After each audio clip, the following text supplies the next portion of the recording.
안녕하세요.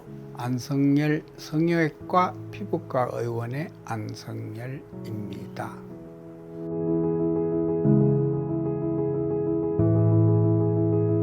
가슴 케로이드는 대개 20대 전후에 여드름을 그것을 관리를 잘 못해서 그 후로 케로이드가 생기는 게 대부분입니다. 그런데 케로이드라고 하는 것은 본래 유전적 배경을 갖고 있는 질환입니다. 그런데 여드름 또한 약간 기름기가 많고 그렇게 피지선이 발달한 사람에서 여드름이 잘 생기죠. 그런데 이 가슴에 있는 이 여드름을 자기가 고치겠다고 이 손으로 짜는 사람이 있습니다. 여드름을 고치겠다고 짜는 이 행위는 케로이드 체질이 있는 사람한테서는 여드름이 낫는 게 아니고 도리어 악화돼서 점차적으로 케로이드로 변하죠. 한번 케로이드로 변하게 되면 절대로 그냥 없어지지는 않습니다.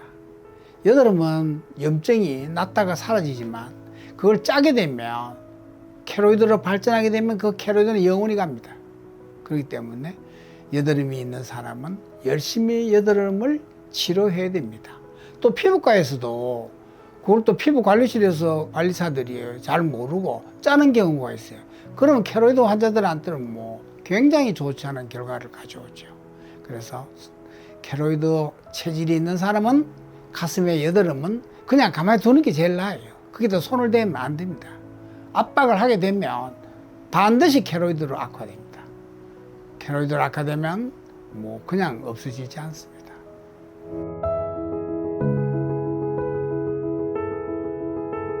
가슴 부위의 케로이드는 밑에 심장과 폐가 움직입니다.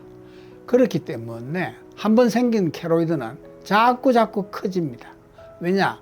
케로이드는 그 자체가 가렵고 따끔거리기 때문에 일단 케로이드로 성립되면 환자들이 아무래도 가려우니까 손으로 긁는 경우가 많아요. 긁게 되면 케로이드가 커지게 됩니다. 그래서 악순환이 되죠. 케로이드가 되면 가렵고 긁게 되면 더 또 케로이드가 커지고, 그리고 케로이드는 자극을 주면 안 돼요. 그러니까 거기에는 주사와 레이저와 또 심한 케이스는 수술을 이렇게 해야 됩니다. 그게 케로이드를 고치는 방법이죠.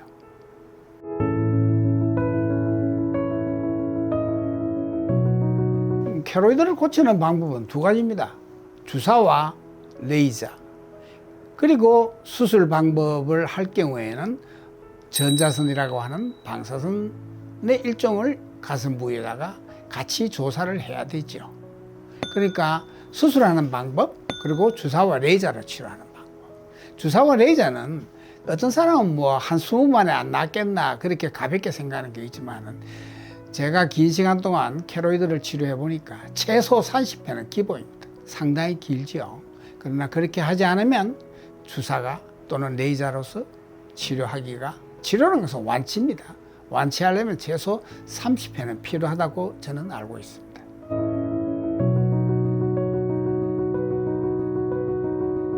케로이드가 붉은 것은 당연한 거예요. 붉었다는 것은 아직도 거기에 염증 반응이 있다는 거예요. 붉다는 것은 혈관이 확장되어 있다는 거예요. 확장되어 있으니까 순간적으로 피가 많이 오니까 붉은 거예요. 그건 아직도 케로이드가 나은 게 아니에요. 케로이드가 완전히 나았다고 할 때는 조직이 그 피부 표면이 흰 색깔로 되어 있는 흉터로 되는 거예요. 그러니까 케로이드라고 하는 것은 모양이 외관적으로 봤을 때 윤기가 되고, 그리고 색깔이 모세혈관이 정식이 돼서 붉게 됩니다. 그리고 자각 증상이 있습니다. 가렵고 때로는 따끔거립니다. 이 따끔거린다는 증상은 사람마다 표현이 다르지만 바늘 한 20개로 폭폭 찌르는 그런 느낌입니다.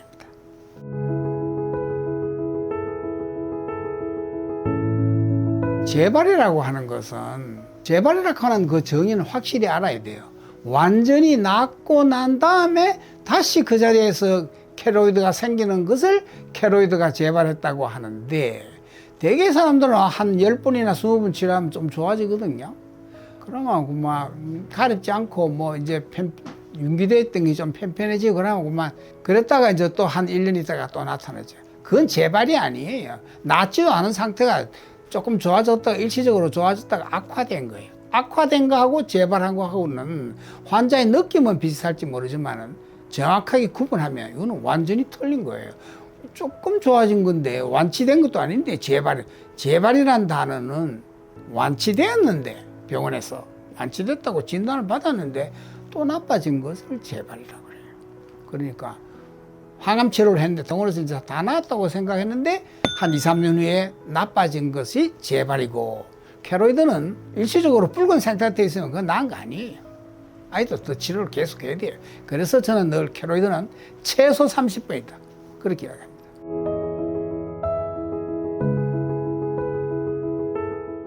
아주 드물죠. 케로이드는요, 완치되면 거의 재발 없어요. 나고 뭐 케로이드는요, 운동해도 돼요. 다만 이제 가슴에 케로이드가 있을 때는 웨이트 리프팅이라든지 이렇게 하다 보면 그 케로이드 바로 밑부분에 대흉근이 있다 보니까 대흉근을 많이 키우는 운동, 엮기라든지 무거운 걸 들어 올린다든지 가슴을 이렇게 크게 만들기 위해서 헬스 같은 데 가서 막 가슴을 크게 근육 키우는 그런 운동은 안 하는 게 좋아요. 왜냐하면 그렇게 되면 가슴 부위에 케로이드 하반 부위가 굉장히 커지기 때문에 긴장이 걸리죠. 그래서 저는 케로이드 가슴 부위에 있는 환자 보고는 헬스 하는데 가지 마라 합니다. 예, 가슴 부위에 케로이드는 하나가 있으면 치료가 어느 정도 쉬워요. 그런데 한 산발되어 있던 2개 내지 3개가 자석과 같이 반드시 시간이 지나면 하나로 됩니다. 그러면 뭐 주사 가지고 치료하기가 참으로 어렵습니다. 그래서 수술해버리라고 저는 늘 이야기합니다. 수술해도 뭐 반드시 100% 완치되는 건 아니에요. 어떤 경우는 한 10% 정도는 재발하는 수도 있어요. 그러니까 그래서 이제 수술하고 난 다음이라도 저희들은 또 레이저를 한 달에 한 번씩 한 20번 정도 해서 재발되지 않도록 하죠. 그래서 가슴은 가슴 부위에 케로이드가 있을 때는 그 하부에 대흉근이라 하는 운동이 있고, 그게 자꾸 어떤 사람들은 운동을 해서 그걸 키우려고 또 남자분들은 그렇게 하는 사람도 있고, 또 그 하부에 심장이나 폐가 있기 때문에 끊임없이 움직입니다. 그 부위는. 그래서 흉터는 안정을 해야 되는데 움직이다 보니까 사실은 치료가 조금 시간이 더 걸리고 어려운 경우도 없는 건 아니에요. 그래도 뭐 좀 더 시간을 가지고 30번 해서 안 되면 40번 하면 거의 다 완치됩니다. 방사선을 쬐면 더 빠른 시기에 완치됩니다. 지금까지 안성열 성형외과 피부과에서 말씀드렸습니다.